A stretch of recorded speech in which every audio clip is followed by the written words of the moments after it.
In the game of life, the bold are guided by two unapologetic groups: the unmuters, who speak their truth, and the rebels, who live life on their own terms. These are their stories.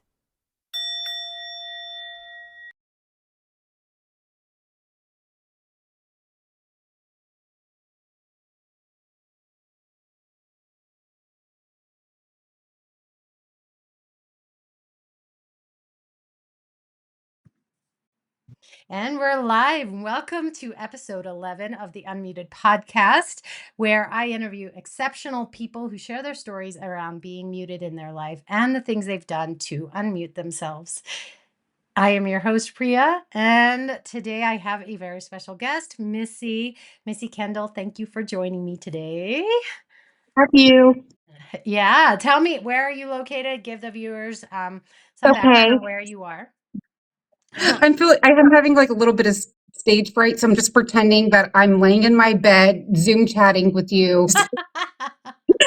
Exactly. Like, did you ever see Talladega Nights when the first time Ricky Bobby was on a camera and he's like, I don't know what to do with my hands? That's kind of how I feel right. You're such a Hi, nut. everyone. It's very nice to meet you all. I, okay. Yes. Hi. I'm Missy, and I won't give the specific name of where I live because it is a town of less than 700 people. So, if there's any like weirdos and, that has a thing for like thick middle-aged lesbians, they'd be able to find me. You're so Um, so I want to give like you props because you say like you are the epitome of unmuting because you just say that's everything. interesting. That is what really has been interesting about discussing unmuting with you, because I feel like we just like culturally we have such different experiences with our needs to unmute. You know what I mean? But we'll get back on that. So I live on the Ohio-West Virginia border. So here's West Virginia, okay, and then Ohio's right here. And I live on the Ohio side, right about here in the middle finger of West Virginia. So I'm not trying to flick you off, Priya, but that's just the best way I can explain it. Um, Is that that's what the state looks like? West Virginia looks Oh, like someone flipping the bird, and I okay. live Well, right in the middle of the middle finger on the Ohio side. Right now, I'm actually in West Virginia, um, about 10 minutes from Priya screwed well, up family so let's just vacation talk about West destination. Virginia. So Missy and I met. I'll talk about the circumstances under which we met, which are very And that unfortunate and podcast sad. I've been listening to about it is so crazy. Like, I don't even know if I want to go like visit there for fun anymore. Like, but go on. So, as a child, I grew up in New Jersey, and we're an Indian family, and we used to take vacations to Pittsburgh to go to the Hindu temple.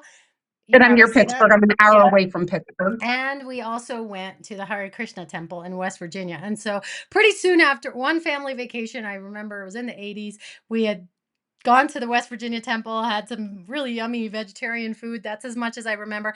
Came back, and then it was like a mass death site. They found all these bodies there. So in the cult. And So I would like Priya told me that when I just met her. So I was like, oh yeah, there. Excuse me, I'm drinking sparkling water. I was like, oh yeah, it's really beautiful there. There were a lot of murders there.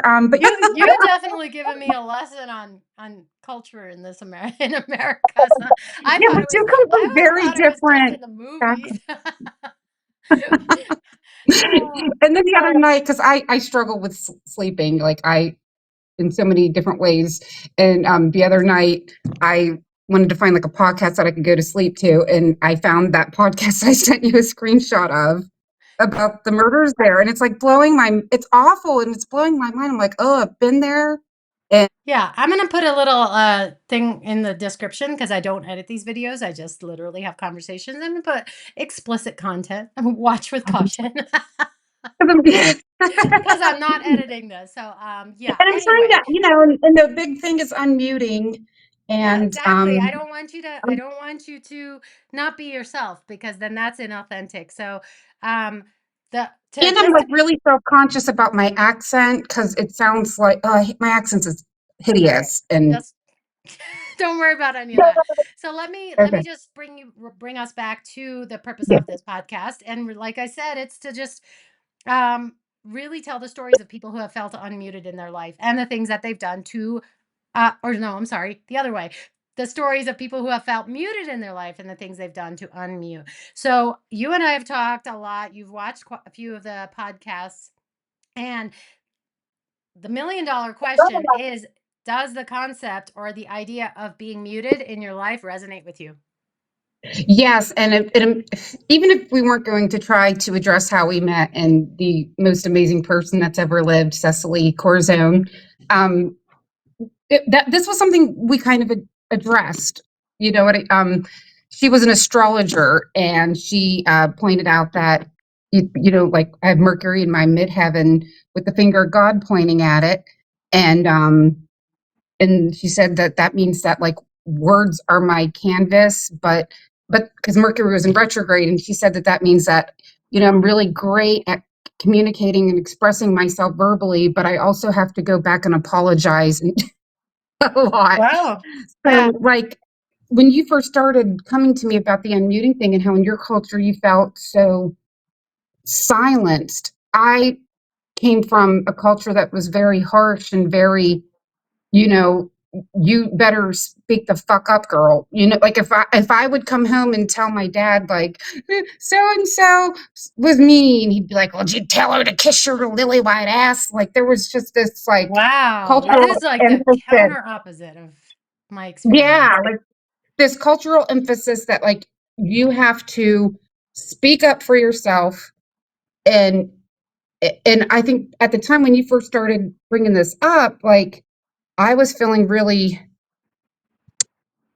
I was feeling very a lot of guilt and shame because so I was having a lot of shame about like not being like impeccably perfect at speaking up for myself because I'm not very that's where I'm not good. Like I'm not good at just being like, well, Priya, I just want to let you know that I disagree, and I think that this is my point. Like I'm not good at having just like an assertive, calm, you know what I mean? Like I'm not.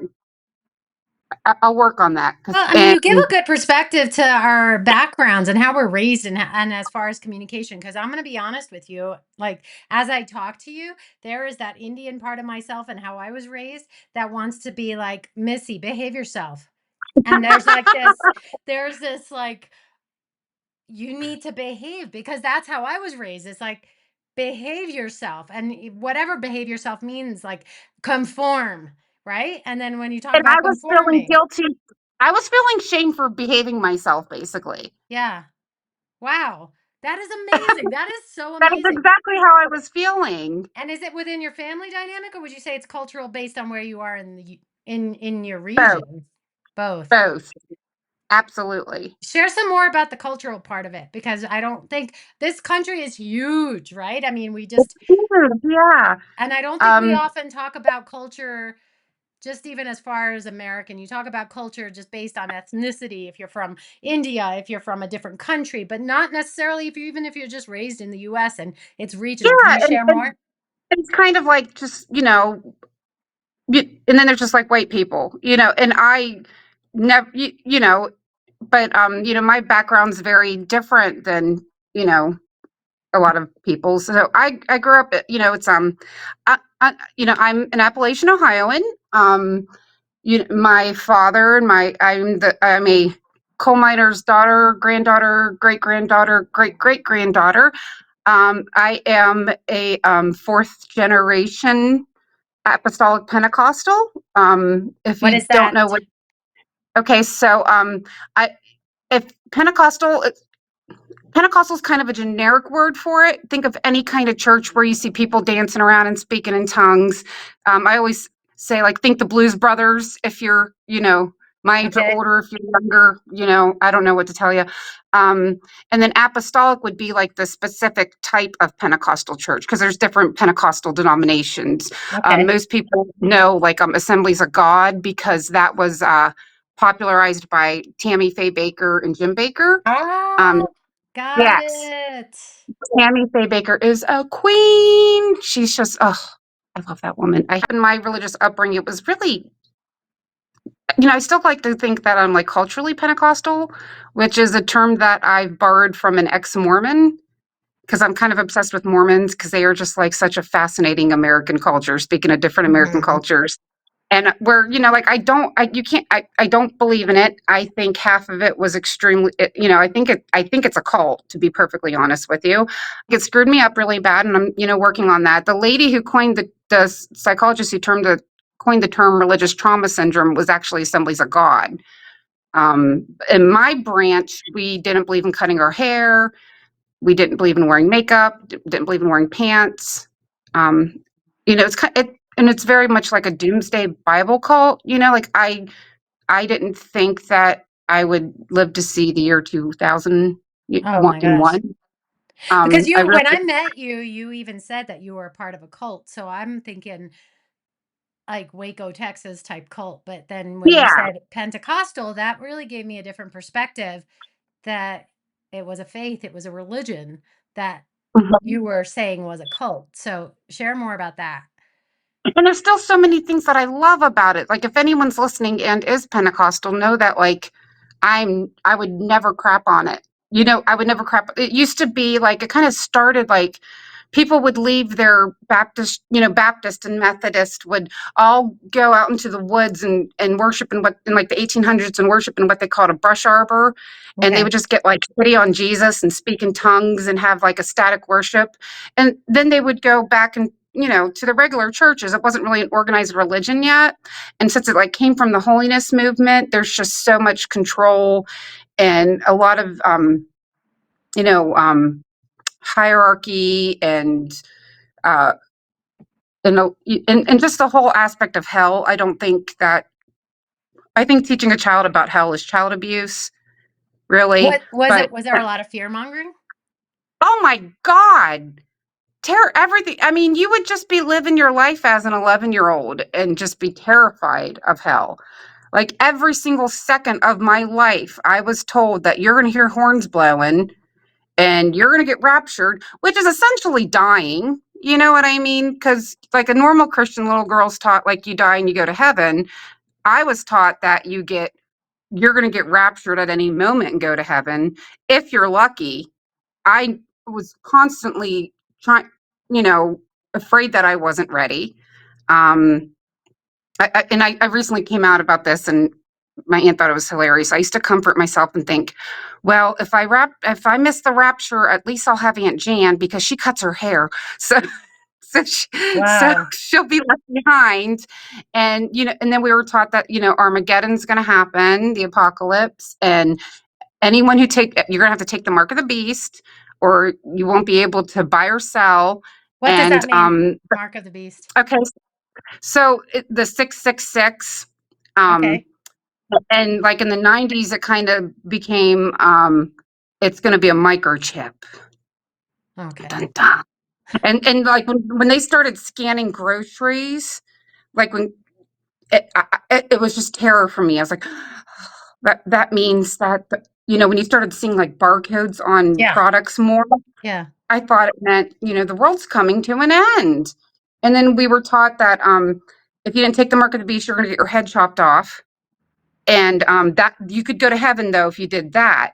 So my dad being unsaved and what, like 99.9% of the planet being unsaved, because I was a deeply empathetic kid. And I'm thinking that only this tiny little sliver of this fringe religion, because Tammy Faye Baker's burning in hell according to them, because she was a Trinitarian. We were oneness. Like you had to be the exact fringe of the fringe of the fringe. And then you Wow. had to be perfect in that fringe. And it was constant. I remember one time my mom, like me and my brother and my sister were fighting all day. And my mom was like, "Do you hear that, guys?" And it was like a joke about how it was silent because we were actually getting along. I thought that it was Gabriel blowing his horns, and I was like 8, and I couldn't hear it because I wasn't ready, and that the world was about to end. And then That's intense. That is I, intense.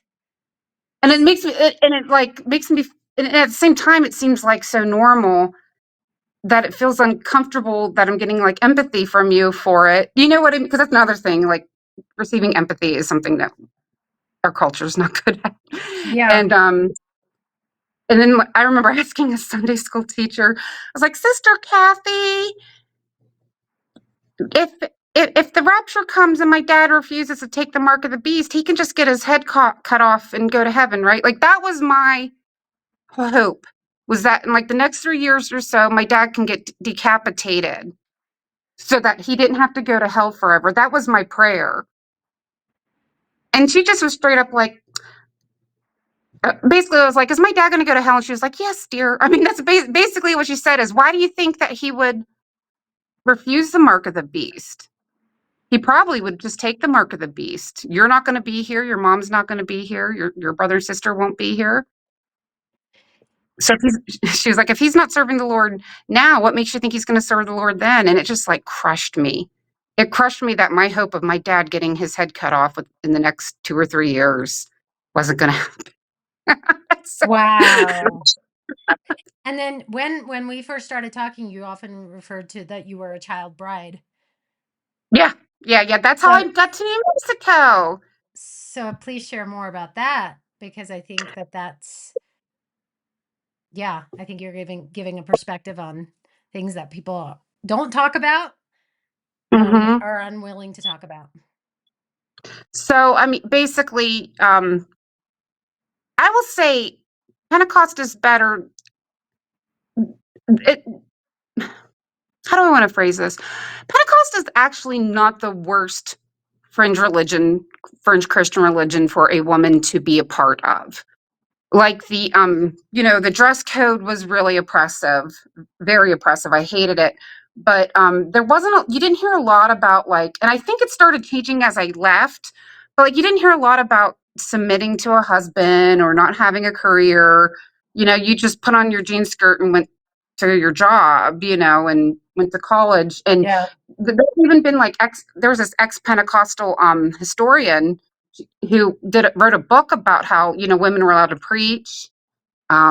Sister Hall was the lady who would always come and for a revival. She was the cutest thing, and I would read books about like my Pentecostal heroes. Nona Freeman was one of them. I got to see her in Berlin, New Mexico when I was 19. I Amazing. had her, I had her lay hands on me to pray the gay away. So So that's a whole other conversation. I've put a note for that your sexuality, yeah, but like you're well, because 19. yeah, so my high school sweetheart his name was Johnny. We're still friends. He joined the Air Force. We were backyard wrestlers here in our local school district where I now teach, and we started dating when I was 17. And you know how first love is. You're like, oh, I just want to brush my teeth every morning with him. Like, you know how first love is, you know what I mean? And he got stationed out. I remember when he called me, he was like, so they're stationing me in Albuquerque, New Mexico. And I was like, that sounds interesting.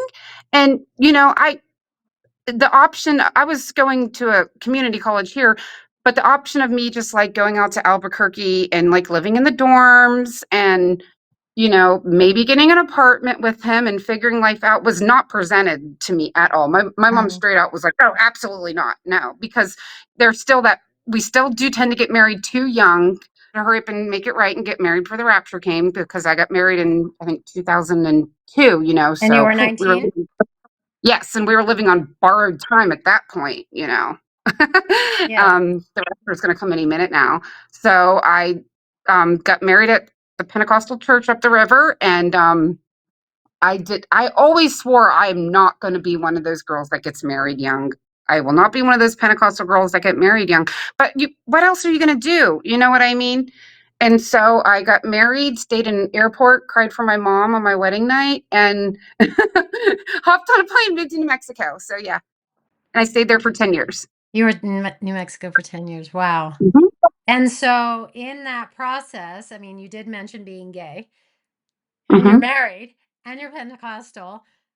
When did you first start to come out? Well, the way you understand it is different. You know what I mean? Because we were taught that it was a demonic oppression. So it was like looking back on my childhood, like, yeah, it was pretty obvious.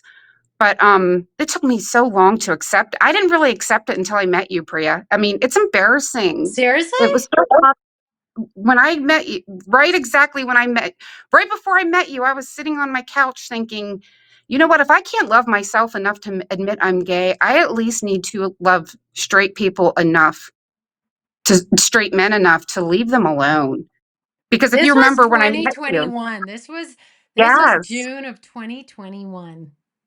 yes, Or maybe even after that. Yeah. It was around that yeah, time. because Cecily had been gone for about 2 or 2 years. How long was it after Cecily died before you found out? Because you found out when you reached out to me. Yeah, 2021. And she Yeah, died in 2018? I believe so. Yeah. Gosh.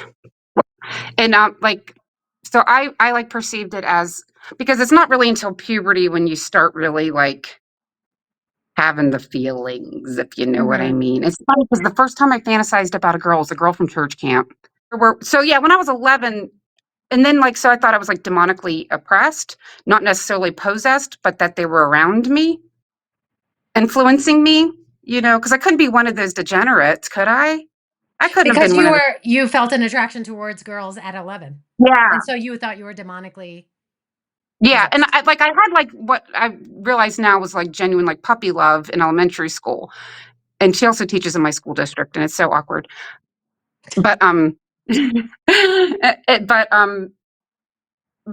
it's really when, like, the puberty kicks in, and so I thought, I just thought, I just had to pray and all that good stuff, and, I just thought there were, like, demons around me making me think things. And then I remember my one friend who was more of a Pentecostal child bride than me, she got married, like, 2 weeks after high school. um, like, one of my friends bought her, like, a book about sex, and it said, like, the statistic for how many, like, this amount of women fantasizes about other women. And I was like, "Oh, okay, well, then it's normal." And I just told myself, "I'm just a straight woman that fantasizes about women, right?" And, and then after I got married, because, like, we didn't have a lot of, like, we only had, like, intercourse a few times because, I had to make that rapture and stuff. So I was like, "Well, Because after you I had get to ma and what? You I had to what make was the rapture, you know?" So we only I had intercourse, like, a handful of times before we were married, and I did not like it. But I just told myself, "Well, I don't like it because it's a sin. I'll like it after we get married," and I did not, and it was terrifying. Yeah. How long were you married? 3 years, and then I couldn't stand it. And he was probably one of the best people I've ever been with. Like, as far as my exes go, he's probably the best, He's a Yeah. great guy. I still run into his mom, you know, Yeah. we're still friends and everything, but I was just like, "I don't wanna be married, I don't wanna be married, I don't," and so we just got a divorce, we just filled out the paperwork. I was, I think, 22, and we were afraid to tell anyone, and, like, the church did not understand it. Because we were only Pentecost does allow you to get divorced if there was infidelity. So, like, the fact that, like, it's almost like they would have been more comfortable if I had cheated on him. Yeah.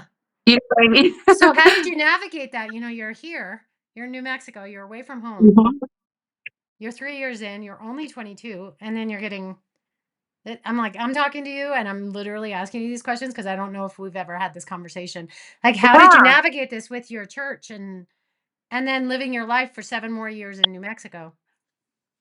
it was really scary, and looking back on it, I think I had less trauma at that point.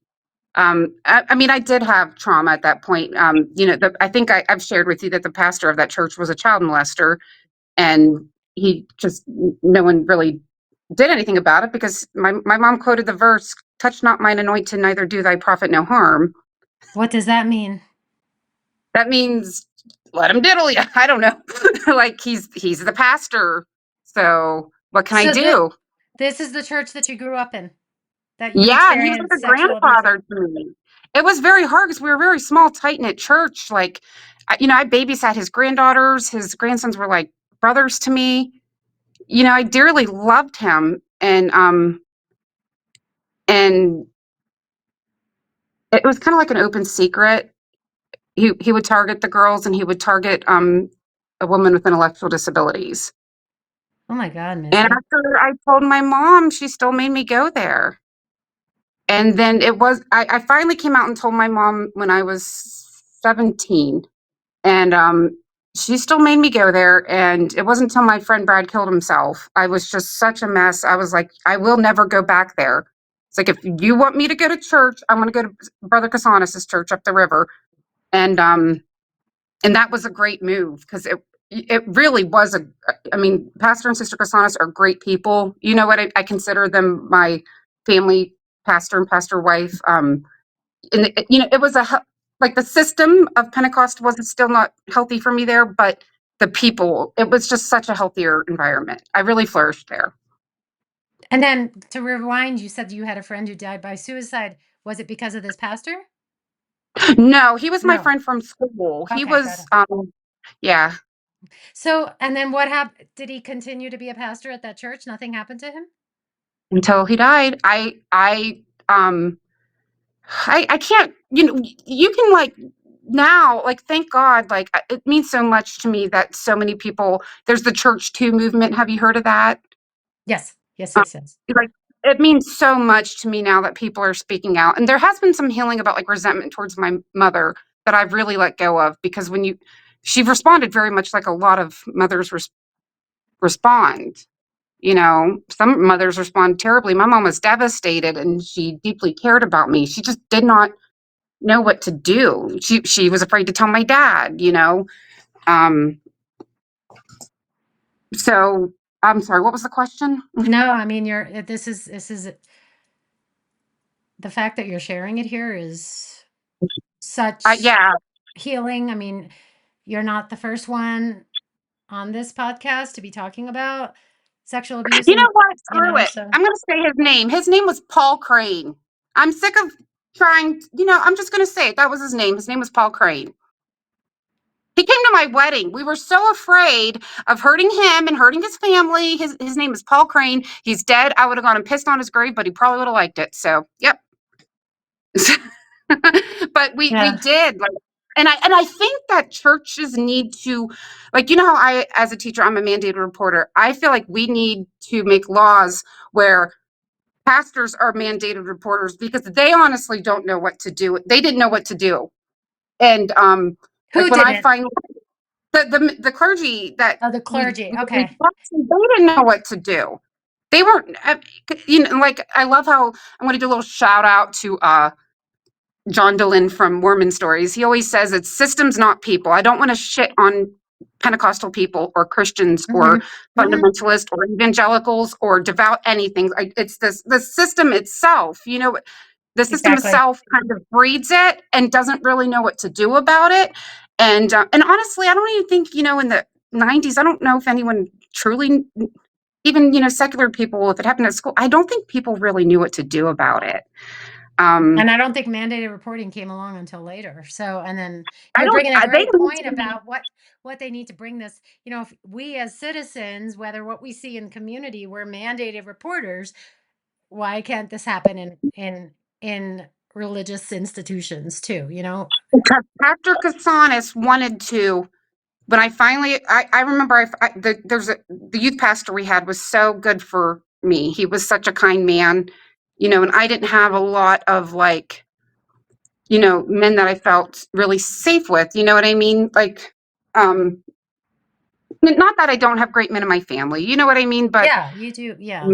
my dad's an amazing man. All the men in my, but Paul was just very healing for me. And I finally got up the nerve to tell him about it. I was still living here in Ohio, and he was just shocked, and he didn't know what to do.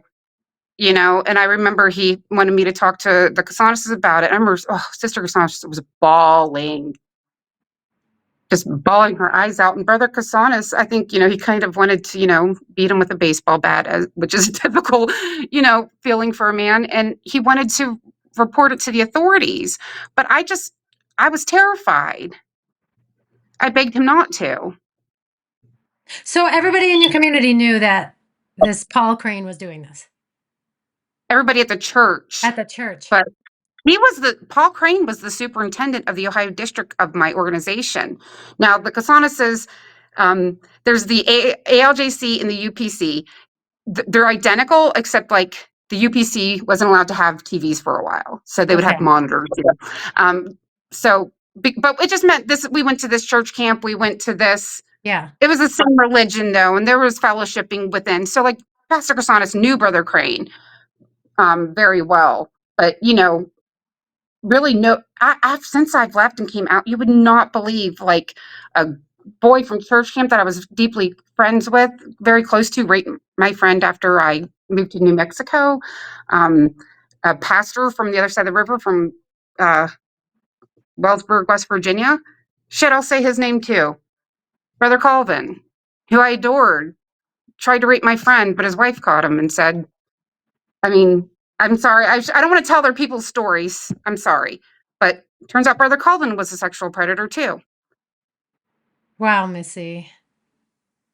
And I was just I like, give you what I is give you going tons of credit. on? I give you tons of credit for speaking up here. I'm a small podcast, but I honestly you're never thought I would. I never thought I would ever, you're ever. giving you're giving I you're never giving thought I would. permission to a lot of people. And a friend of mine just even shared a story about it coming out that a friend was sexually abused, and you're just amplifying the message that things need to be spoken, and to heal from it, because when you're keeping it to yourself, I mean, the fact that you kept it to yourself, or you spoke up and you had to tolerate it, this guy's still existing and being a pastor in Ohio, and then you moved to New Mexico. How did that I mean, it might sound like a ridiculous question, but how did that affect you in your life? I was nuts. I was nuts. It Yeah. fucks you up. It's like it.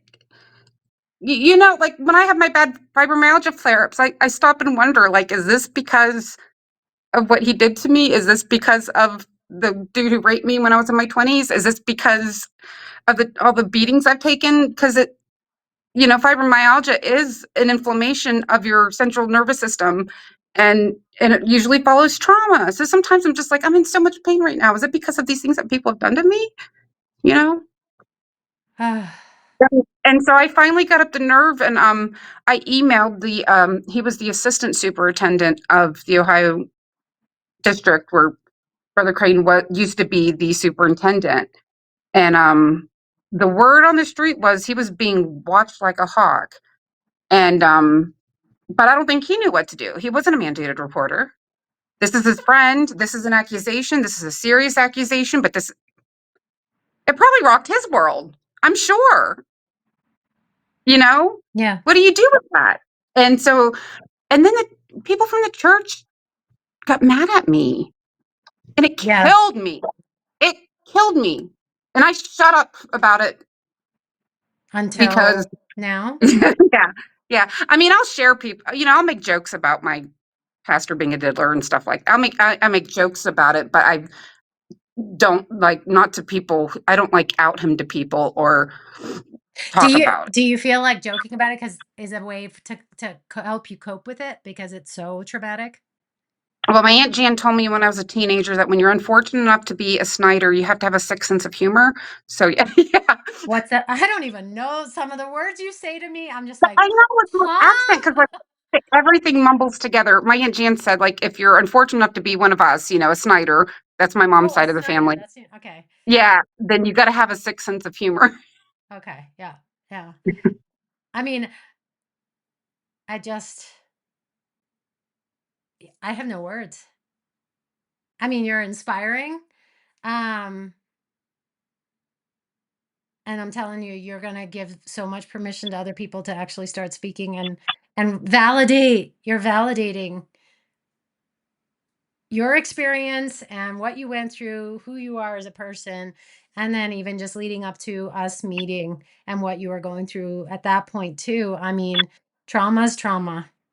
And And that's what Cecily taught me, because I just want anyone who is listening to know that because I feel like my trauma was always downplayed. It could be so much worse. It could be so much worse. It could be so much worse.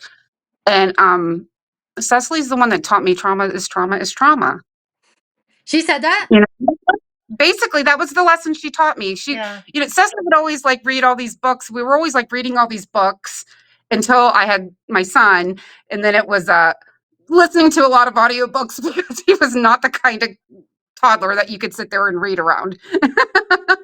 Yeah. um, I would always read on Saturday mornings when he was in Adina. That was my treat to myself. I could hold a book and read. But like we'd always read books and discuss it. And she just went, we both would get on these, like I would get on like an ADHD rabbit hole, and she'd go and she was probably autistic. I mean, let's face it, she might have been. Her kids think she probably was too. We would just get like obsessed with the same things at the same time. Mm-hmm. Mm-hmm. She went on like a trauma deep dive, and just it almost was like she prepared, and it brought so much healing to me. And at the time that she died, before she died, I was in such a relatively peaceful place finally. Then she died, and I got super fucked up, super screwed up Oh, again. yeah. Yeah. And I'm finally getting to the point, because my last couple of years of my life have been thankfully pretty peaceful, I've Yeah, seen the transformation in you. I think we've helped each other tremendously. I I mean, I don't want to know. even go into any of my stuff, but we've definitely seen each other grow up and handle things in a better way, process the trauma. I mean, a lot of Yeah, not just, you have to not I mean, you're giving a great example of you don't forget the trauma, but you can diffuse the bomb that sits in you so that it just becomes an integrated part of yourself so that you can share and yours and you help others with that, with those experiences. um you said that you finally started to come to terms when we started talking in 2021. I do believe it was around June because my mind is yeah, creating the yes, it calendar. was sometime around. Yes, it would have been Yeah. around May or June. Yeah. And so that was when you were coming to terms with the fact that you're gay. Um, and then you're talking about your trauma. I've got two questions to embed here. Is did those traumas with did the trauma with the men, with the pastors, all of this that you've shared, and you've also kind of alluded to abuse, physical abuse, did that translate into relationships with women? No. No. Wait. Do you mean that like all of my issues carry So over into relationships with women? So, like, you're talking about trauma from when you were such a young girl, with even starting with this pastor, right? And now you're coming into it, integrating into you, that you can actually talk about it. But has it continued? Did it even continue now that you know, you're out, you're a lesbian, you have been, you're I would say even in the years 2022 through 2024, you've really come into yourself and just owning that. But when you started having open relationships with women, did that trauma come into those relationships? I will tell you what trauma was really triggered when because, basically before I left New Mexico, I was based, there were times in New Mexico I really came to terms with it. Hmm. But, and I was like, I'm who I am. You know what I mean? And I, dated women in Albuquerque, very far away from my family. But I think it was the purity culture. 90s purity culture has screwed up so many people, straight people, women, men, just to have my sexuality known, even if it was heterosexuality, just to have my sexuality be acknowledged. And, like I used to be like so sensitive to slut shaming. I would just crumble, and just like I knew my family wasn't going to be okay with it, but I don't think with that trauma of sexuality, period, and then add that it was lesbian, because it was not easy. And there's times Oh, where I'm like, I bet. sometimes I'm like, I'm so ashamed that it took me so long to finally like accept this. Cause I would be like, oh, I'm like bi, but I prefer women. You know what I mean?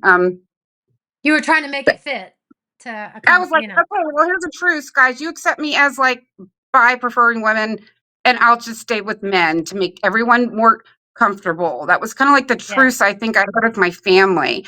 And it was not easy when I got my first girlfriend. At first, my grandpa thought she was my boyfriend because I like him butch.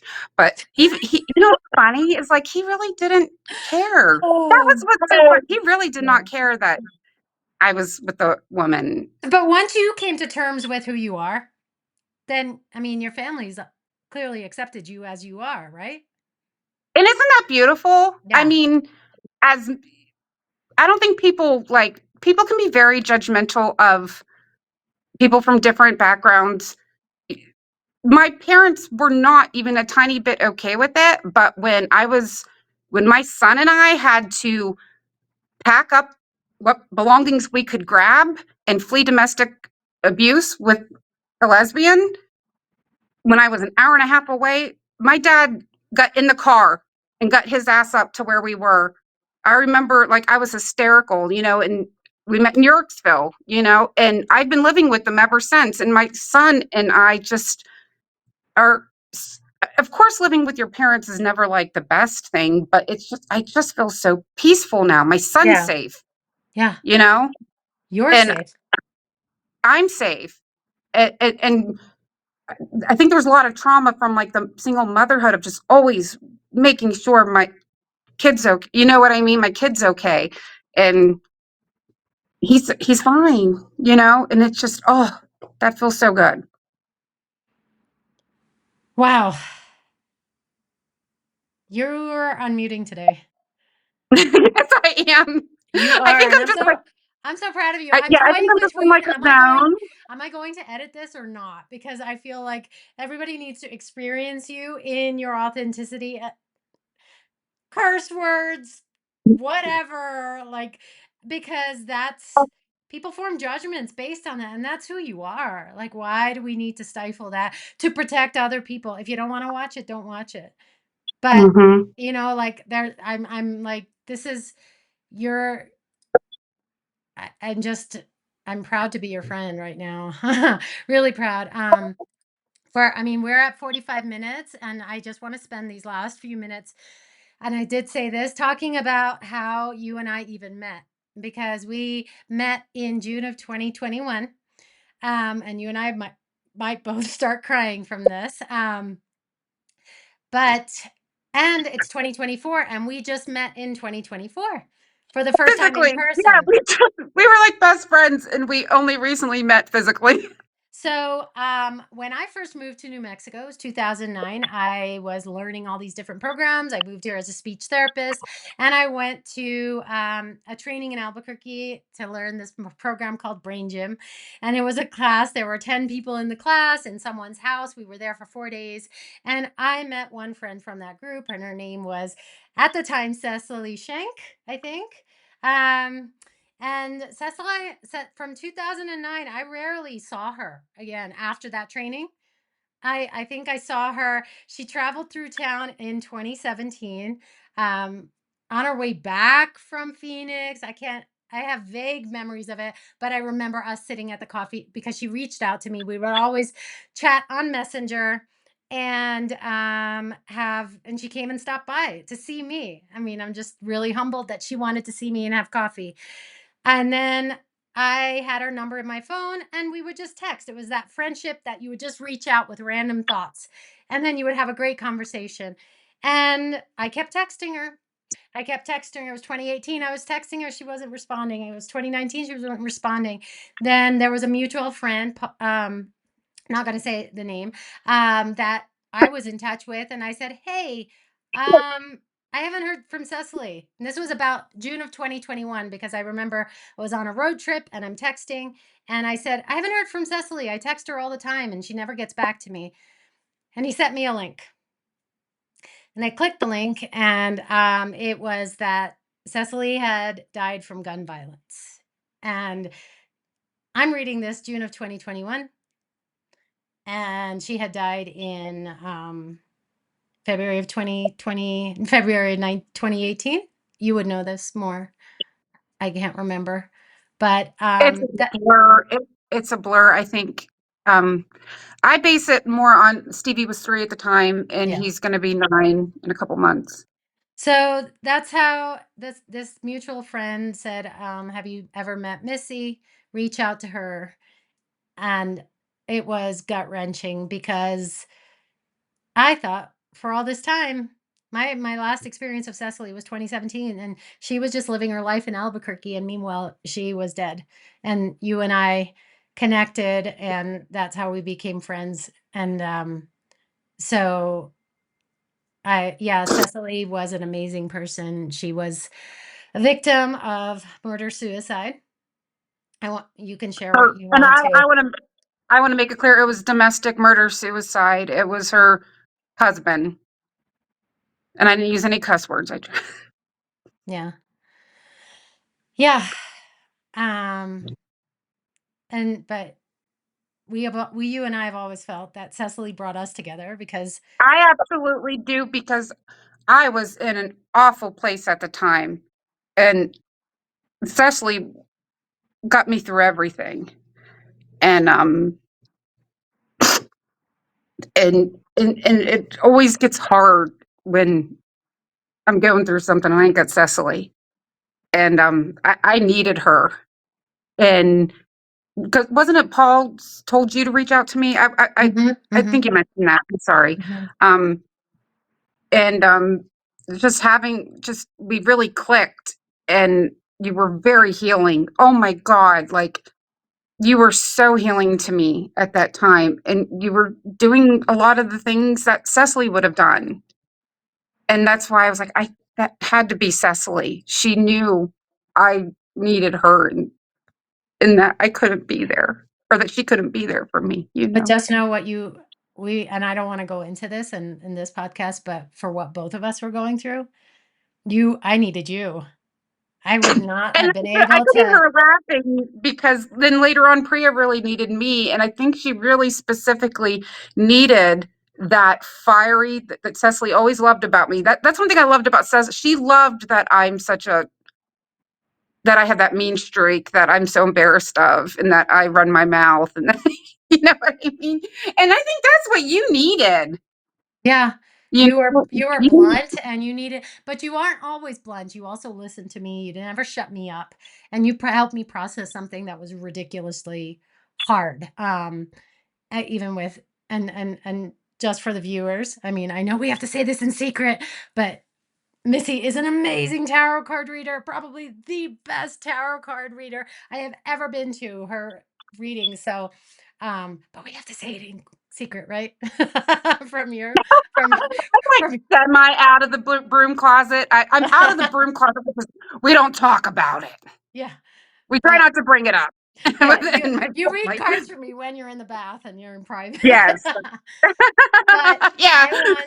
I just want to honor Cecily. She was an amazing, amazing person. And we know her spirit lives on. We know that without her, you and I would not have connected.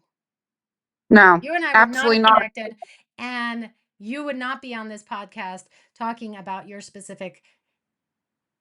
your life, your sexual abuse that you experienced, and the empowerment that you're giving to other people who are going to watch this. So, Cecily, thank you.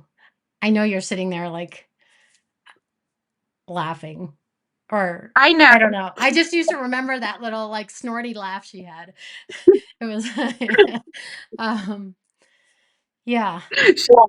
And I feel like a lot of what Cecily had taught me when you were going through what you were going through, like the whole, like Cecily always made it very clear that yes, we have our higher self, our spiritual self, but we're also mammals.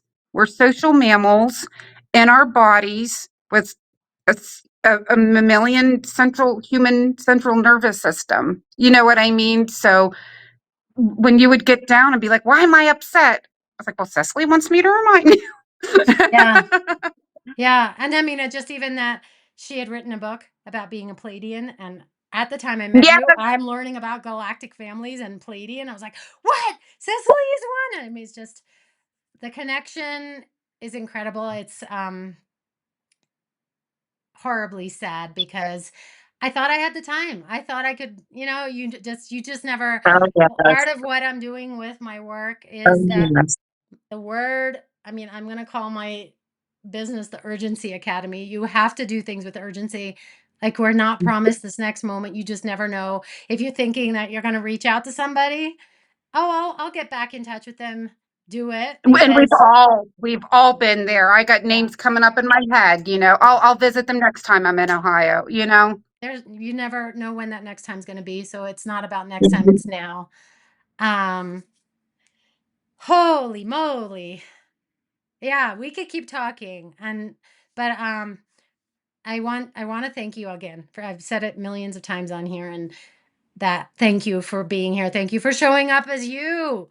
Thank you for saying the things that people think in their head, but then they are like, I'm not going to say that because other people are going to judge me. Like, you are the epitome of authenticity. You are the definition of authenticity. And I was joking with you. I mean, I'm always joking with you because of your internet connection when I'm messaging you at home that you live in bumblefuck America. But That's um, why I'm here in Wheeling, West Virginia, using the library's Wi-Fi, and I made friends with some crocheters. So after we're done, I'm going to go.